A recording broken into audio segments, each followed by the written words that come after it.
make sure you are living. If you are not happy, focus on that happiness. Make sure that you make yourself happy. If you are not laughing, focus on the laughter. You need to laugh.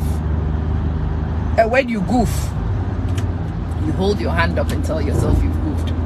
And then you make that a learning opportunity, so you yourself become a better person over time.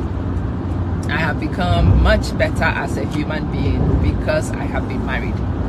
I have learned how to deal with human beings and to be kind to another human being and not to be self-centered, which is my natural inclination, to actually look out for another person and be gracious to another person.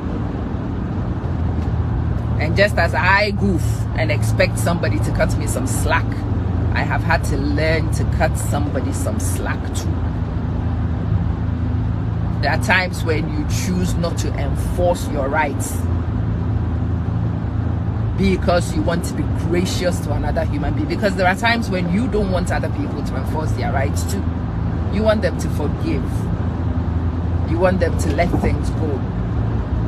You want them to learn to move on and draw a line. Well, you must also learn to do the same, you know.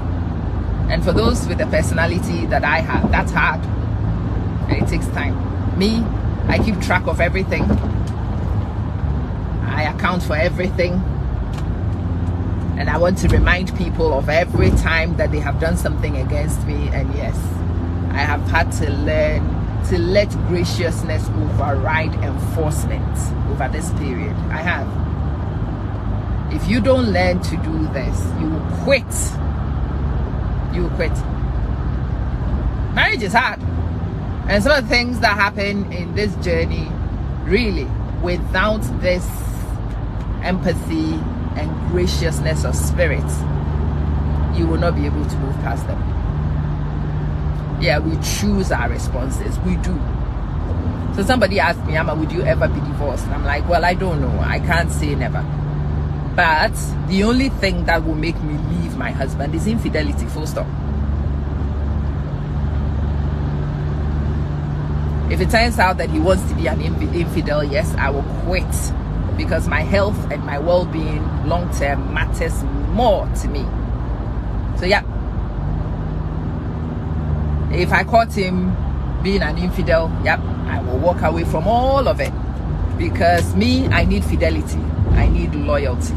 Those things are very important to me right now. But if my husband were to do most of the other little things that would have been a big deal for me when I was young, nah, don't care. If my husband is able to spend his money on him, I doesn't care, because me, I have my own money that I spend on me too. Who cares about his money? If my husband doesn't buy a present for me, nah, I don't care. If I really today want an anniversary present, I probably will go and get it myself. I finished work and I was thinking, hey, do I want to? No, I can't be bothered. I'm going home. I'm going home. I'm not going anywhere to go buy anything and do whatever. I'm tired. I need to sleep. I'm heading home. If in the evening we feel like going somewhere to eat, we probably go.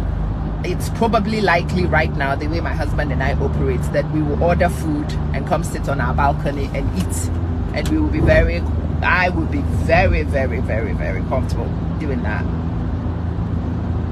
Yeah. Thank you. Thank you. My husband bought a car and didn't buy a car for me. I don't even want my husband's car. I've told you many times, no? If my husband bought a car, if you see what I've done to the back of my car. No, I was not in a collision with another person. I was reversing out one morning. This is the second time I've done this to this car. I was reversing out one morning. I wasn't properly awake, and I reversed straight into our gate. Bang! Then I got off and went.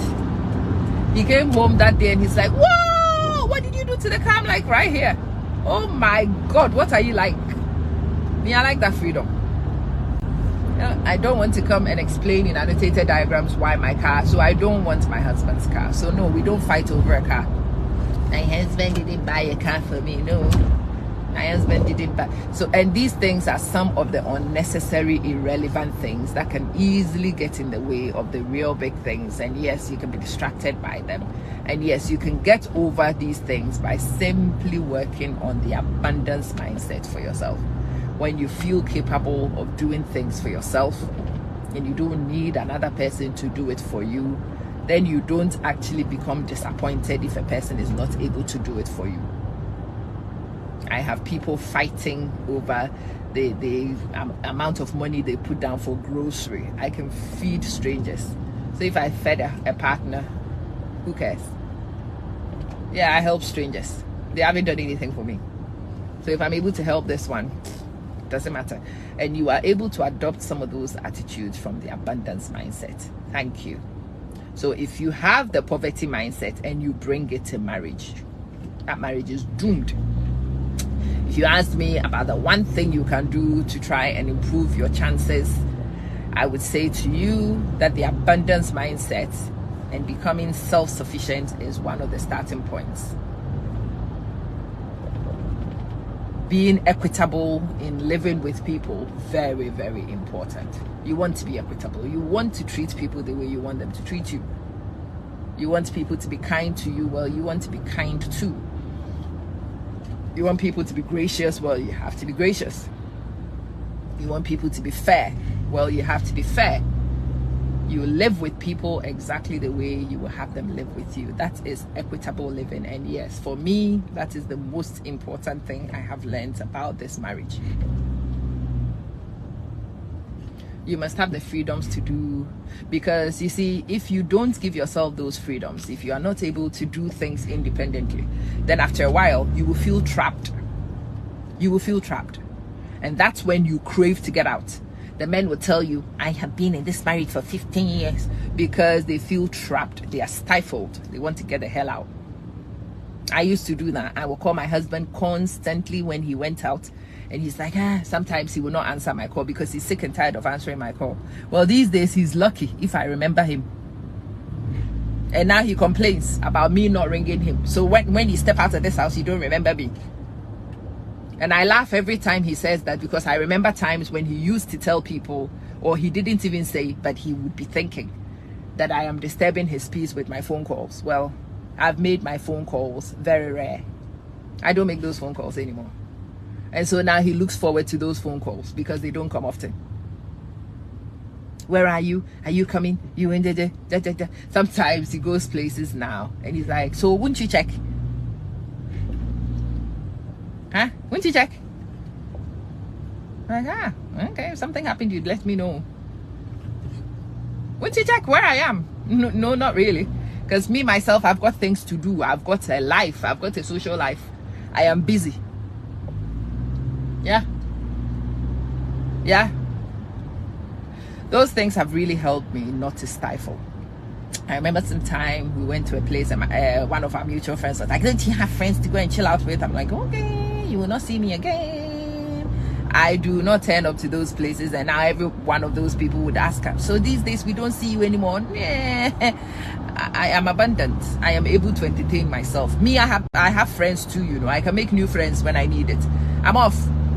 Those who want my company are actually struggling to get my company. How much more those who don't want it? So if you don't want my company, you're not getting it. And no, I've made my company very scarce. And so you see, even though I have lived with this guy now for quite a long time, there are times when I walk in and you know he's genuinely happy to see you because, well, your availability is not too much. It's not stifling.